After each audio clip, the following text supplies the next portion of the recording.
Valentine's Day is around the corner. Here's a quick and easy DIY/upcycle outfit idea. Grab a blank sheet of paper and fold it in half, and on one end start sketching a diagonal line. As you make your way to the center of the paper, start making a curve on the fold and connect it to the diagonal line. Go ahead and cut that shape out, and just like that, you have your heart. You're going to need interfacing or a matching piece of scrap fabric to transfer the heart on. This is going to help to finish off the raw edges and give stability to the shape once we cut the center out. Once you figure out the placements for where you want all your hearts to be, go ahead and stitch them on the right side of the shirt.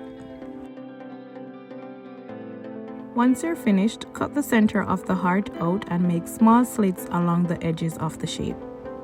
This is to help smooth out the edges and give ease to the curve once we turn the facing inside.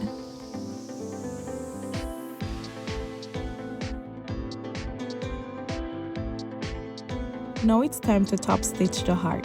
When you're finished, go ahead and cut off the excess fabric or interfacing from the inside of the shirt.